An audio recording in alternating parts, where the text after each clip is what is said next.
forced me to wager my life against $1,000. Now you can wager yours against 30 miles of desert with a companion who hates you and half a canteen of water.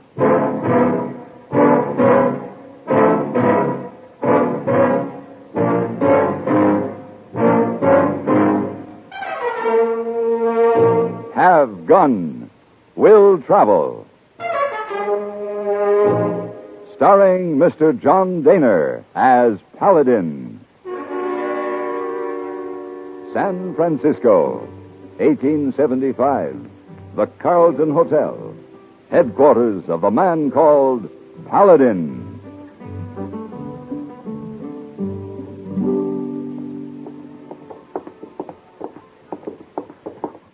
Mr. Paladin, this gentleman, Mr. Morgan, look for you. Mr. Morgan, how are you? Hello there. I was looking for you in the lobby, and I asked the boy here where I might find you. Oh, I tell you, Mr. Paladin often take a place of concealment behind potted palm with a chessboard. Yes, I hope I'm not interrupting. No, not at all. You bring 2 brandies, please. Hey, boy. Oh, yes, sir. Sit down, Mr. Morgan. Thank you. So, what can I do for you? Well, I'm leaving for Silver City early tomorrow morning with my fiancée. You could see to it that I get there alive. Well, there's no need to go into all the details of the background, but the situation basically is that my railroad holdings are considerable. A man named Danbury and his syndicate are determined to buy me out, and I don't want to sell. it seems to me that's your privilege. Yes, but Danbury's the kind of man who gets what he wants, one way or another.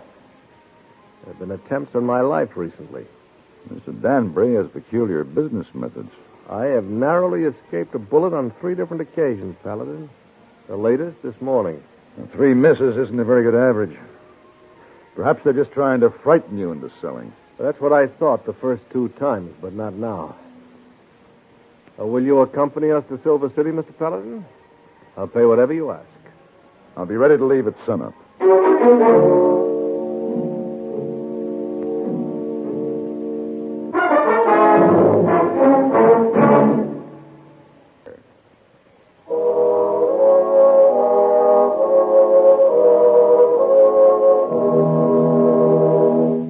Silver City was a 2-day ride through a hot, dry stretch of desert. Morgan drove a buckboard with Stacy Neal, his fiancée, on the seat beside him. I rode alongside, trying to keep out of the dust that boiled up. There wasn't much chance that an attempt would be made on his life out here. Nothing moved. Even the lizards had taken cover from the heat. Morgan! Yeah? Those willows off to the left. We'll stop for water. All right.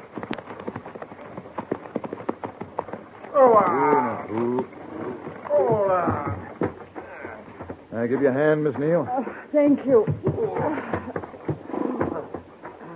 It's not much of a spring, is it? No, but it's the last water between here and Rough and Ready. Rough and Ready? There's the next town. We'll stay there tonight and go on to Silver City in the morning. Oh, the spring looks good to me. You know, men come to the desert in search of gold. Maybe this is the real treasure out here. Water. I think the desert presents a challenge to come out and fight it. I could beat it, I'd wager. Darling, aren't you happy there's no one here to call that particular bet? Say, I think we'd better get moving. Why, what's the hurry? Look behind. Huh? The rider on that far rise. How long has he been there?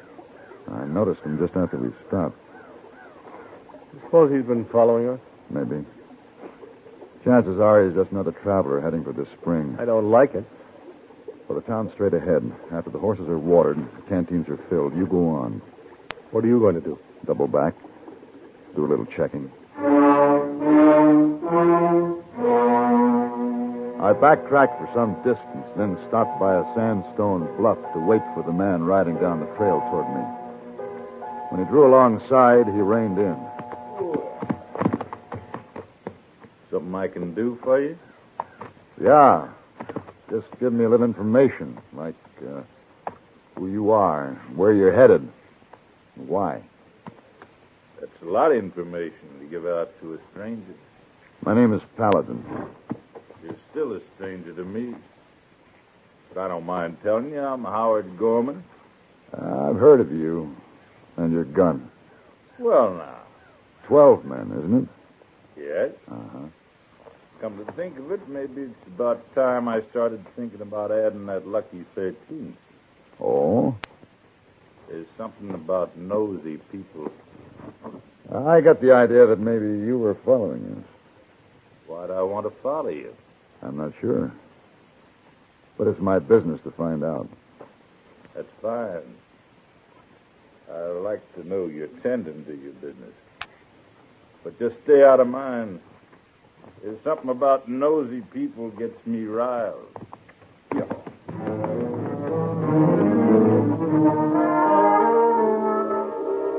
Rough and Ready was the only town within a good many miles.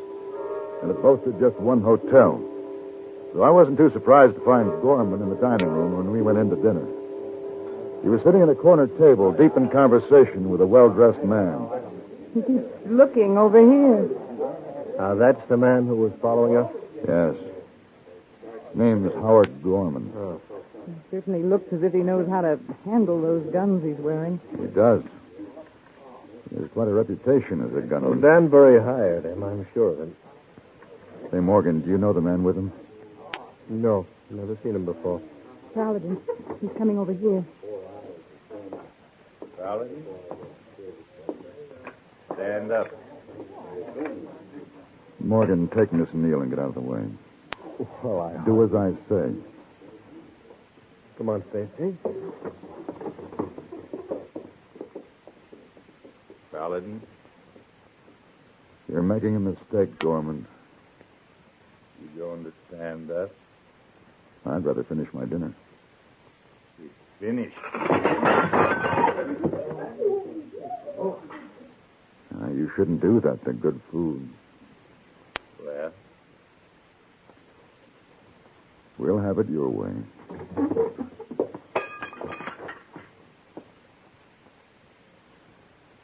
I told you I'd killed 12 men, remember? Well, this is number 13.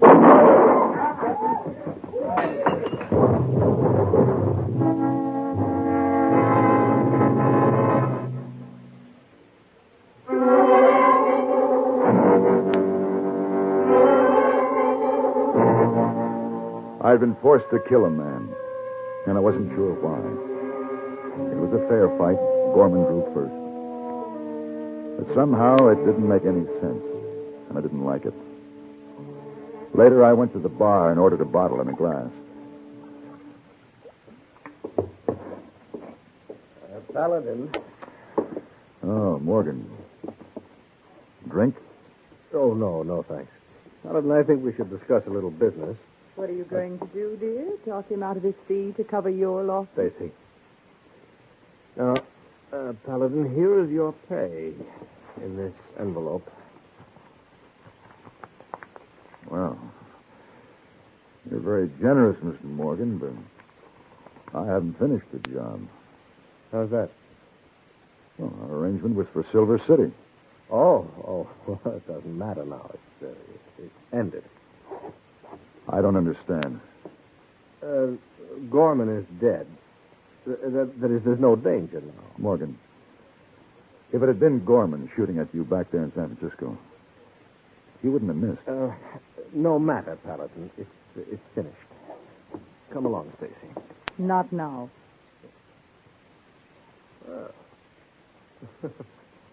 Very well.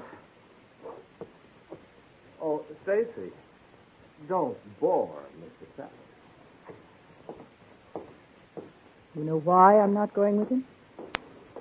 He's hit me for the last time. Hit you? I know how he is when he's been crossed or when things don't go his way. But Don't look so shocked, Mr. Paladin. Surely you know there are men like that. He's rotten. Maybe I'm rotten, too. I put up with him because he was rich. But I've had enough.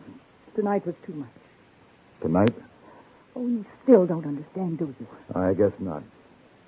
Do you remember the man sitting at the table with a gun? Yes.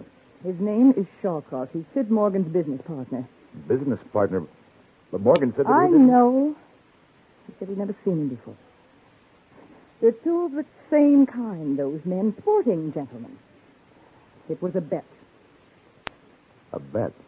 They'd heard of your reputation with a gun. They knew Gorman was good and could be hired to kill, so they set it up for you to shoot it out and made a wager on the outcome. Morgan lost. This was all set up? Yes? I killed a man to provide an evening's entertainment? Yes. You've been doing things like that for years. And getting away with it. Oh, it's over, Paladin. You might as well forget. Forget it. They didn't break any law. There's no way to reach them. There never is. Stacy? Morgan, come down here.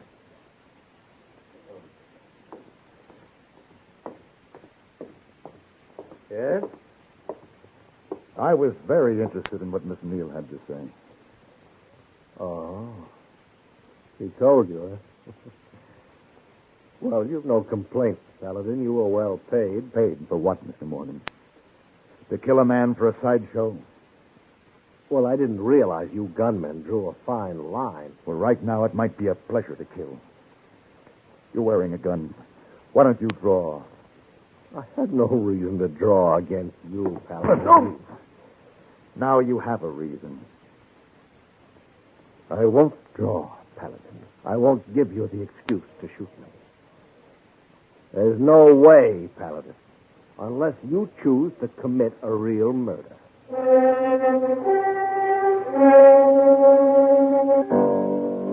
I spent a long night with no sleep and an anger that kept growing. But finally I had to face the fact that probably the lady was right. It was over. I should forget it. It was early morning when I stopped at a desk on my way out of the hotel.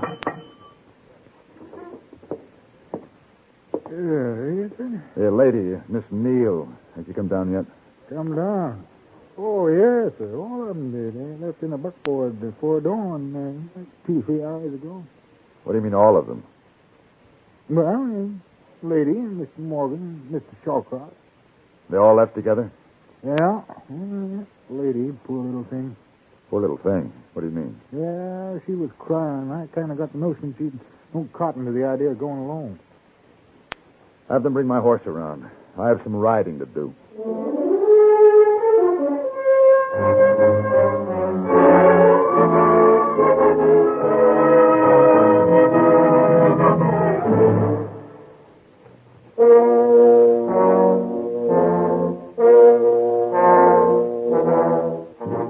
I had no trouble picking up the tracks of the buckboard, but my travel was slow.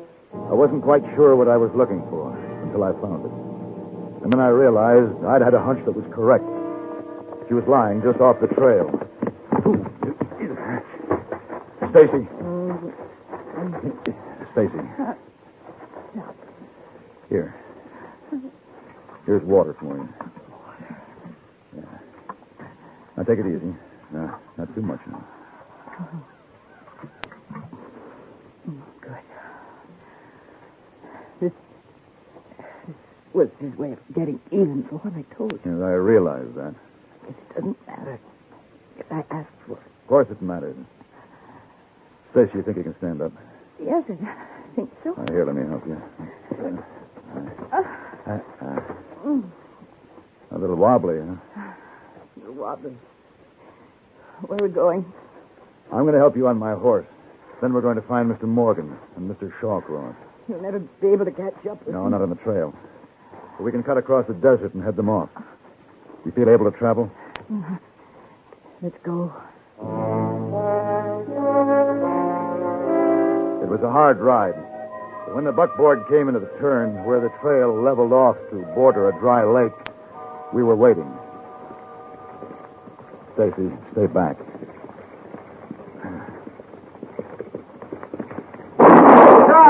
Hold it! Paladin, what is this? If I fire again, Morgan, it won't be in the air.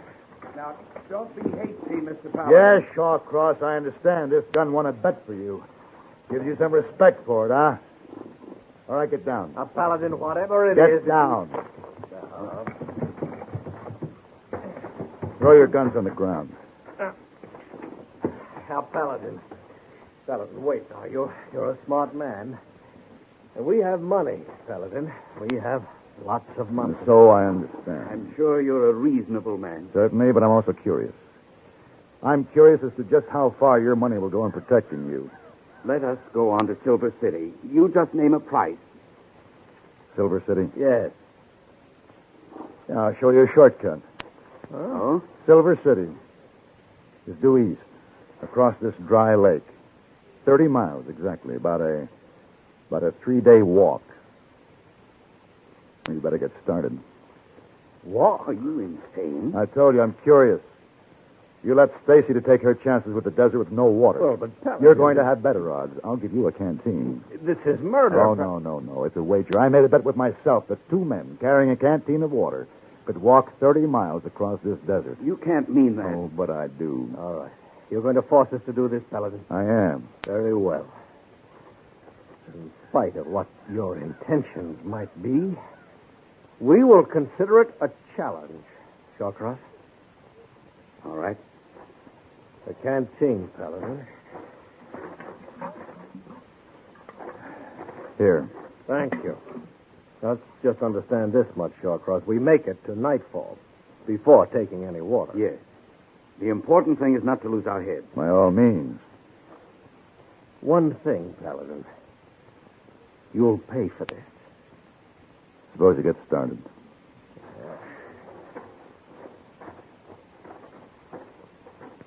Paladin, Yeah? it is murder. No. That sun will kill them. No, Stacy. They'll destroy themselves.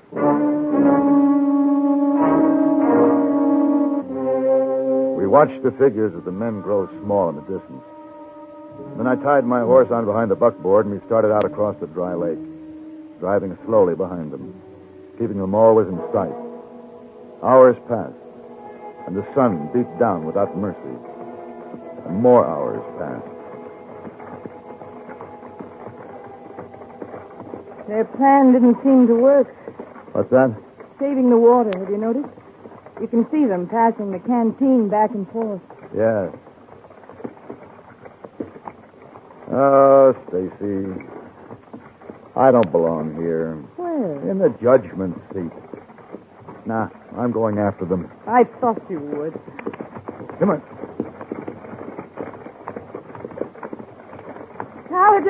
Paladin, look. Oh, Oh, no. hurry, you've got to stop him.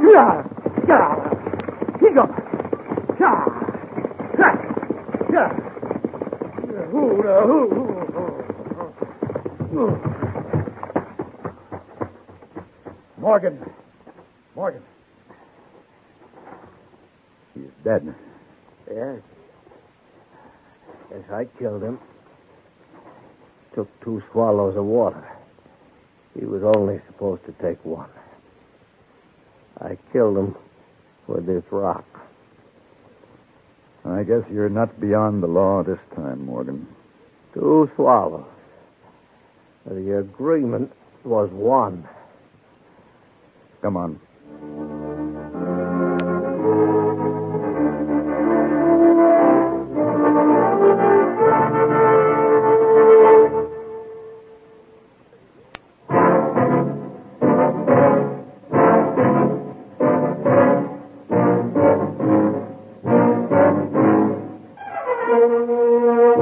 Have Gun, Will Travel. Created by Herb Meadow and Sam Rolfe, is produced and directed in Hollywood by Norman McDonald and stars John Daner as Paladin, with Ben Wright as Hayboy. Tonight's story was written by Dennis and Terry Sanders and adapted for radio by Ann Dowd. Featured in the cast were Lawrence Jopkins, Lynn Allen, Barney Phillips, and Vic Perrin. Hugh Douglas speaking.